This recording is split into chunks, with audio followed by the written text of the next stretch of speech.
this historic chamber, we stand here not as Republicans or Democrats, but as Americans to celebrate Reverend King's life, his legacy of freedom and hope, which is stronger today than ever.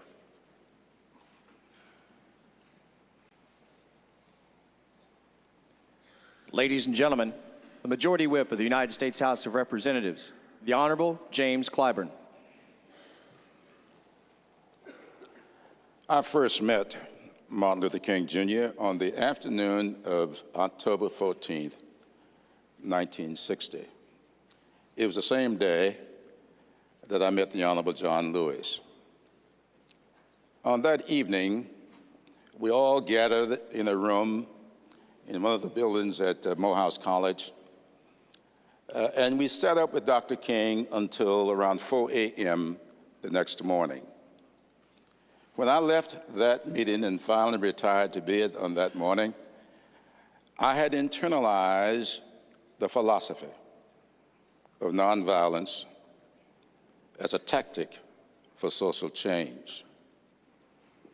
I often think about my many interactions with him. One is memorialized in a picture that hangs on the wall of my office on the 3rd floor in this building.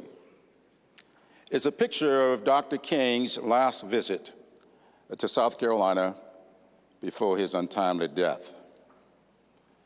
Every time I look at that picture, I think of how prepared he was for his eventuality.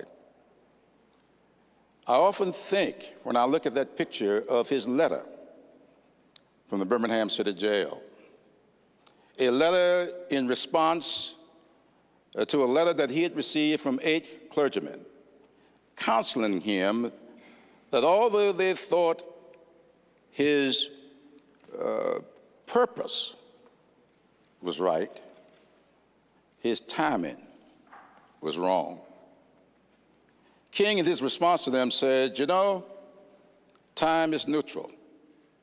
Time is never right, and it's never wrong. Time is always what we make it." And then he went on to say he thought that the people of ill will in our society make a much better use of time than the people of goodwill. And then he concluded this particular thought with these words: "We are going to be made to repent in this generation, not just for the vitriolic words and deeds of bad people, but for the appalling silence of good people." I would hope that as we celebrate the 40th anniversary of his death, we will not be silent in the face of injustices and inequities.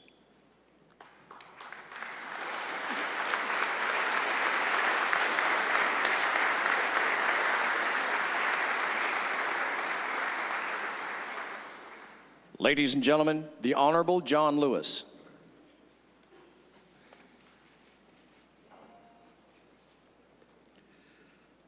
I knew Martin Luther King Jr.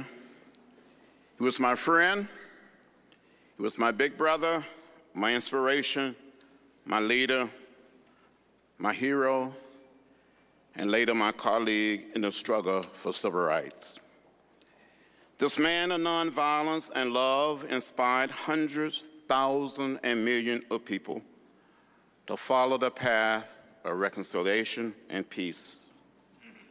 Martin Luther King Jr. must be looked upon as one of the founding fathers of the new America. He liberated not just a people, he liberated a nation. In the 1950s and the 60s, people were afraid. We were afraid to be afraid to defend our humanity, to defend our dignity. Now that dark cloud of fear has cleared away. Those signs that said white men, white women, colored women have all come down. And the only way you will see them today is in a museum, in a book, on a video. Just think a few short years ago, here in America, in our land, in our country, people of color could not register to vote. Some people had to pass a so-called literacy test, had to interpret certain section in the Constitution of the state of Mississippi or the state of Alabama, to count the number of bubbles in a bar of soap, or the number of jelly beans in a jar. That changed because of Martin Luther King Jr. A Southern Black Baptist minister named Martin Luther King Jr. redeemed the soul of America. And this nation would never, ever be the same. He had the ability, he had the capacity to take the plain, downtrodden citizen and mold them, shape them, transform them into a powerful, nonviolent warrior for justice, peace, and human dignity. Because of the leadership of this one man, we rose up out of fear and became willing to put our bodies on the line, knowing we could be beaten, arrested, jailed, or even killed. He led an entire generation to greatness.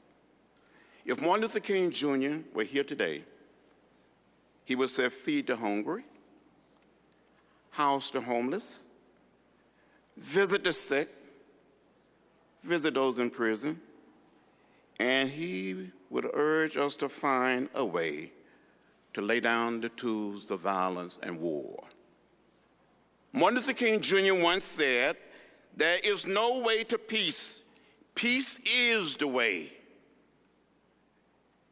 He said, we must learn to live together as brothers and sisters, or we will perish as fools. If we ought to truly honor his legacy, then it must be our mission, it must be our mandate to teach our children the way of nonviolence, the way of reconciliation, the way of love. We must find a way to practice the principles of peace in our nation, in our government, in our families, in our own lives.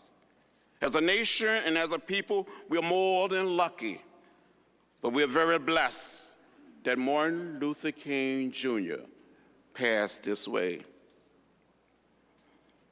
So I say to you today, as we remember the life of Martin Luther King Jr., keep your eyes on the prize, and may the spirit of peace and the spirit of love be your guide.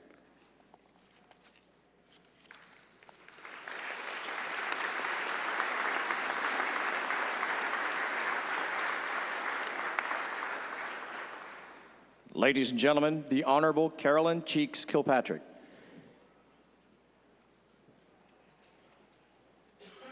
Giving honor to God, who is the head of my life, Madam Speaker, Majority Leader Reid, Martin Luther King III, distinguished dais guests and leaders, to my colleagues in the House and the Senate, to all of you, my brothers and sisters. 40 years ago, Dr. Martin Luther King Jr. fought that I might stand here today. Never did he realize that today, 40 years later, we have 43 members of the Congressional Black Caucus. And I'd like for any of those who are with us today, please stand. Members of the caucus, please stand. Thank you. Thank you. Dr. King, thank you. Dr. King and his wisdom and his courage is the reason we have 43 members today and growing. We have 6,000 members of the African American community who are local.